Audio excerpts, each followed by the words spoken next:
This is fake Mike Rowe stepping in for Tim Cruise, who's down with COVID. Yeah, it's a dirty job. Somebody's got to do it. They took an excursion on a Carnival Mardi Gras cruise to Amber Cove. It's on the tip of the Dominican Republic. Nice little port town. Well, it's really a port town. It's kind of a destination here. And you can see it's beautiful. There's a mountainous region down here. Plenty of things to see and some wonderful excursions. The excursion they chose was the Waterfalls and Monkeyland.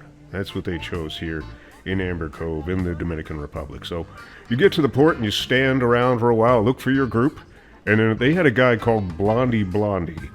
He said his name's Jose, but there's like 10 million Jose's on the island, so he wanted to avoid the confusion. You take a bus ride. The bus is pretty nice. They are air-conditioned. They're Mercedes buses. Very, very comfy. I think there's a restroom in the back of it too, but it's a short ride. It's maybe 20 minutes. And you see idiots like this on the side of the road. All kinds of entertainment on the side of the road here in the DR. So prepare to be entertained.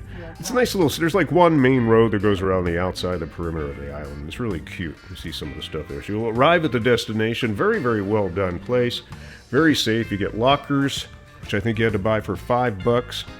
And they provide the life jacket, the helmet, and they will give you water shoes if you don't have them. They say you can wear your tennis shoes, but if you lose them, that's on you, and you really don't want to do this. Like, it should be real water shoes that won't fall off your feet. Some beautiful scenery here, but it is a rocky, treacherous tour. I'm telling you, this is a dirty job. You're pretty much going to scale a mountain before you get to your first waterfall. They say it's moderate to, well, it's just that it's moderate in terms of activity, but this was pretty heavy.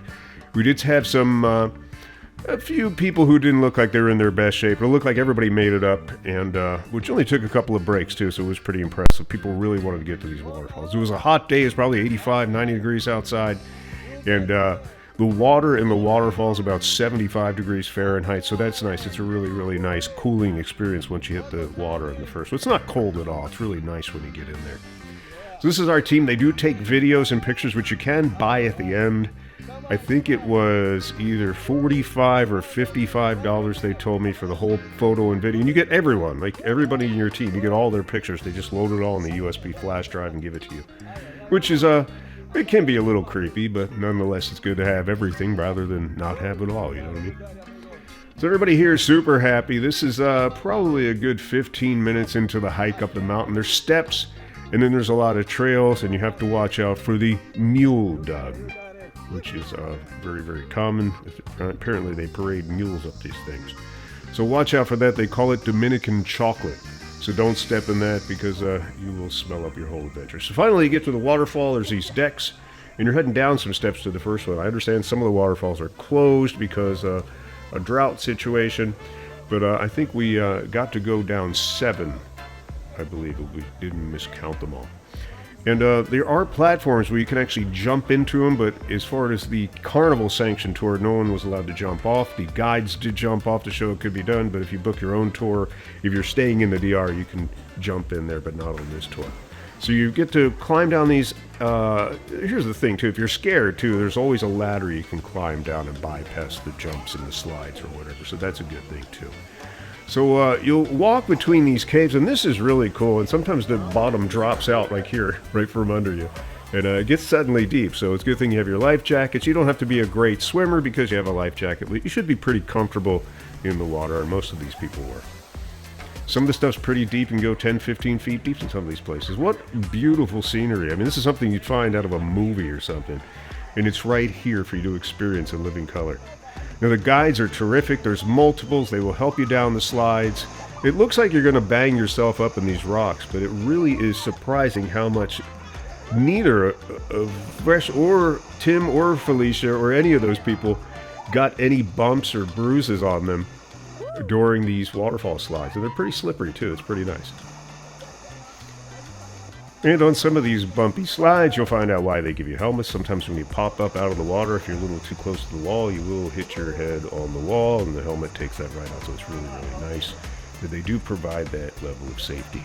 We were really not frightened during the entire trip. But they do take pictures. They take some really nice pictures. Again, you can purchase these at the end. I recommend purchasing them. Great stuff for an unforgettable journey. You see people of all ages, all sizes on this thing. We saw a little girl, she was probably 7 or 8 years old. She had a great time. She was a little scared at first with some of the bigger slides, but she just jumped right in, had a blast. Some older people in there in their 60s having a good time too. But again, it is a hike. These are water shoes that Tim brought with him. And these work great. There is a link for these in the description of this video too.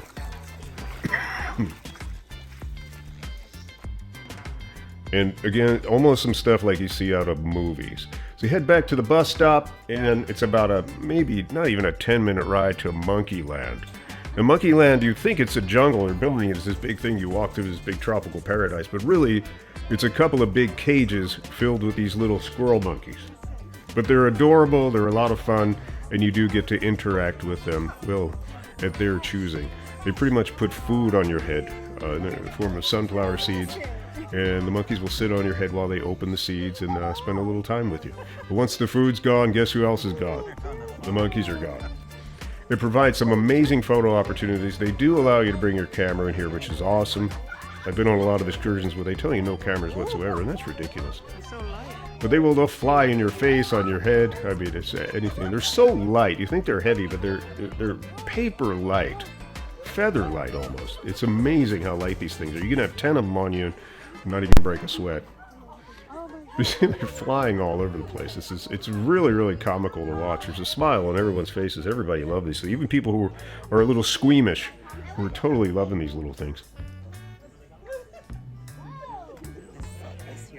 They don't mess up your hair. I didn't see anyone get pooped on or anything, so that's good. And their nails aren't real long either, so no one really complained of being scratched. You see these guys shaking them all off all over the place. I don't know if they give them manicures and pedicures or what, but they didn't feel scratchy at all. And you could tell they have nails because they're able to hang on to the clothing pretty seamlessly.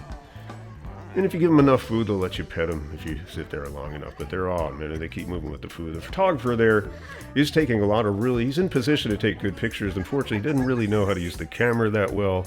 So they're not going to be exposed wonderfully, but nonetheless another unforgettable opportunity. And again, you can bring your cell phone in. You can take your own pictures, which I highly recommend doing. These monkeys will not mess with your phones, and there's no way they're going to get damaged unless you drop it.